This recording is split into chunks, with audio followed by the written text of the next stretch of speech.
You're looking over the fence at a schoolyard in Cleveland, Ohio. And here's what you see. It's recess. The first grade children are playing together. One youngster stands alone. He's the new boy in school. It is his first day. He has been teased mercilessly, has already been given an unflattering nickname. Now he is abandoned and wondering why. The boy is a likely target for ridicule. In the first place, he's dressed differently than the other boys. His elegant attire is the sort you might find in a British school. Eton collar, flowing tie. And that's understandable, too, because the youngster has only recently moved with his parents from England. He was born in Eltham, a London suburb. He'd still be there, as a matter of fact, had his father's irresponsibility not interfered with family business. Dad was one of those men who believes himself to be higher born than his position and means would indicate. Even now, he fancies himself an English gentleman, when in reality he is no more in Cleveland than he was in Britain, a fairly talented stonemason, with a penchant for fast horses and slow gin. Of course, it's really too early to tell. Dad seems to have mended many of his ways. This is the family's opportunity for a fresh start, he says. Whatever enthusiasm Dad has, his young son shares little of it. He's the little fellow standing alone in the schoolyard, wearing that fancy English schoolboy suit.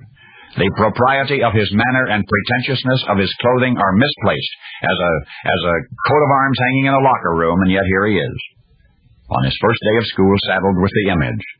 His British propriety is also responsible for the nickname, which his schoolmates have given him.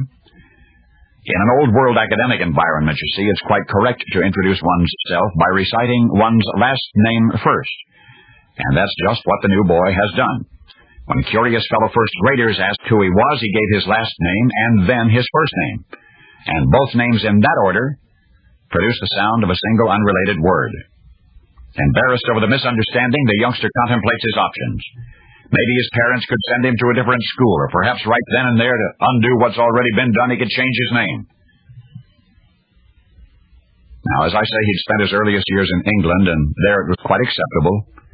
There it was even expected that a schoolboy should introduce himself by stating his last name first. But unfortunately, for this youngster, his first and last name, in reverse order, sounded together very much like another English word.